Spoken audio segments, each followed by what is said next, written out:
នៅ Blanca Fall ទៅបើកដែរ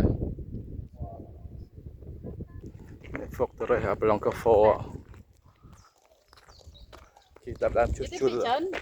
គេចាប់ដើមជួសជុលដើម្បីរកភ្ញៀវហើយទីតាហ៊ានហ្នឹងទីតាហ៊ានចាស់ចាស់តែដាក់ខ្ញុំមើលឃើញកន្លែងហ្នឹងគេមានទឹកជុំវិញទីតាហ៊ានគេដាក់ទឹកជុំវិញកន្លែងទីតាហ៊ាននៅ Blanca Fall ថ្ងៃនេះបើកគេចាប់បានរកភ្ញៀវទេសចរត្រូវចូលសួរ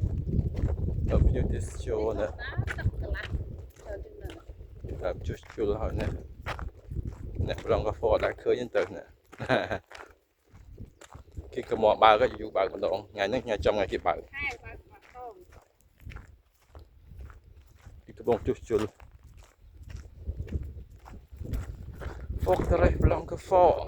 ទីតាហ៊ានចាស់ចាស់ណោះចាប់ដើមកាត់ចាប់ដើមកាត់ព្រៃឈើដើមឈើដុះនៅលើហ្នឹង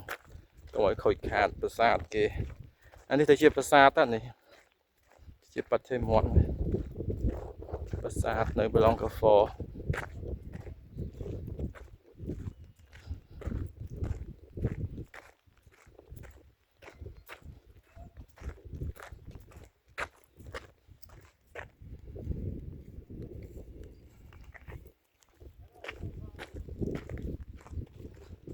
ចាប់ដើមកាត់អត់ដល់ហ្វិចនោះ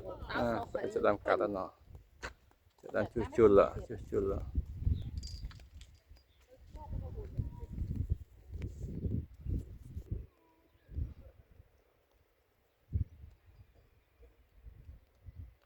បាយបាយ Fortress Blanca Fall